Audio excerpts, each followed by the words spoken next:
तब उस चिड़िया ने कहा मुझे इजिप्ट जाना है और मेरे दोस्त नील नदी के पास जा चुके हैं और वो उधर खिले हुए कमल के फूलों के साथ बातें कर रहे हैं और जल्दी ही वो सो जाएंगे। प्रिंस ने उससे कहा क्या तुम मेरे लिए एक रात रुकोगे? The boy was so thirsty, वो बच्चा बहुत प्यासा है, उसकी माँ बहुत दुखी है। उसने कहा I don't think I like boys. उस सवालों ने कहा मुझे लगता कि मैं लड़कों को पसंद करता हूँ। I want to go Egypt, मुझे तो बस इजिप्ट जाना है। बट द हैप्पी प्रिंस, लेकिन वो हैप्पी प्रिंस इतना दुखी दिखा कि वो लिटिल स्वालो था, वो उसे मना नहीं कर पाया, बहुत दुखी हुआ। उसने कहा वहाँ बहुत ठंड है लेकिन फिर भी मैं यहाँ रुकूंगा, एक रात के लिए तुम्हारा संदेशवाहक बनूंगा। प्रिंस ने कहा धन्यवाद। स्वालो ने उस रूबी को प्रिंस की तलवार से निकाला और उड़ गया और छतों के ऊपर से वो उड़ता रहा और चर्च के टावर से के ऊपर से उड़ा वो, जहाँ सफ़ेद संगमरमर के एंजल्स की मूर्तियाँ बनी हुई थीं। महल के ऊपर से गुजरा, वहाँ पर नाचने की आवाज़ आ रही थी। एक सुंदर लड़की बालकनी में अपने प्रेमी के साथ खड़ी हुई थी। उसने कहा मुझे लगता है मेरी ड्रेस उस ओकेजन तक तैयार हो जाएगी और मैंने अपनी ड्रेस पर एम्ब्रॉयडरी करने का ऑर्डर दिया है।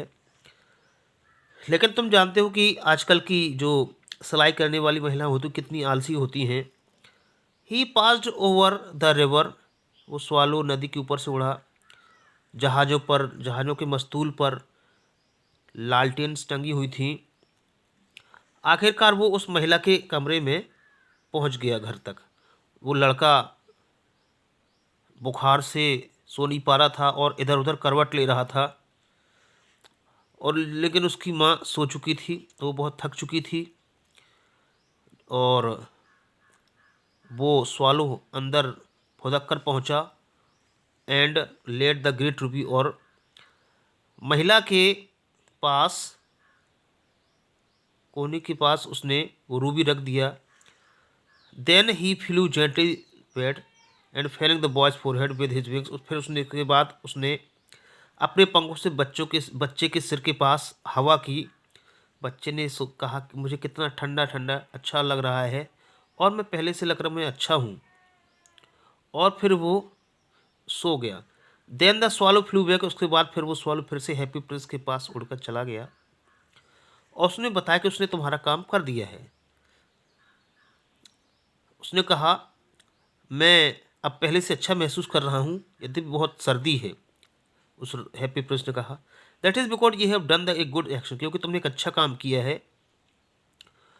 और वो स्वालो सोचने लगा कि कुछ ऐसे ऐसे सोचते सोचते वो सो गया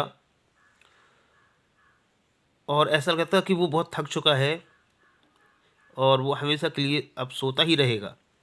when day broke he flew down through the river, जब सुबह हुई वो नदी के पास पहुंचा।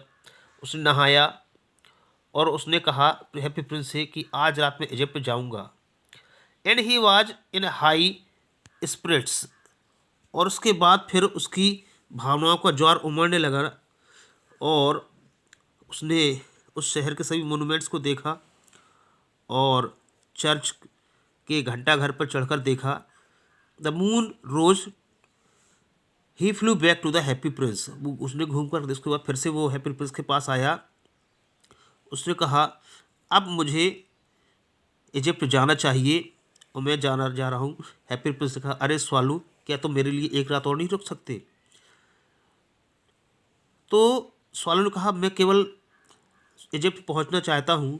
प्रिंस ने कहा स्वालो, छोटे स्वालो, यहाँ से बहुत दूर एक छत के कमरे में एक व्यक्ति है, वो अपने डेस्क पर, जिसकी डेस्क पर बहुत सारे पेपर्स पड़े हुए उस पर लेटा हुआ है और उसके पास बहुत सारे बिखरे फूल पड़े हुए हैं। उसके बाल भूरे और कड़क हो चुके हैं, उसने शायद स्नान नहीं किया है। उसके होंठ बिल्कुल लाल हो चुके हैं, लेकिन उसकी आंखों में सपने हैं। वो एक प्ले ख़त्म करना चाहता है, क्योंकि उसे एक थिएटर के डायरेक्टर को वो प्ले देना है। लेकिन यहाँ इतनी सर्दी है कि अब वो लिख नहीं सकता है, और उसके पास आग भी नहीं है, आग जलाने के लिए कुछ है नहीं, और उसे भूख भी लगी हुई है, जिस वजह से वो बेहोश होने जा रहा है। I will wait with you one night longer. तब स्वालोन का ठीक है, मैं तुम्हारे लिए एक रात और रुक जाता हूँ।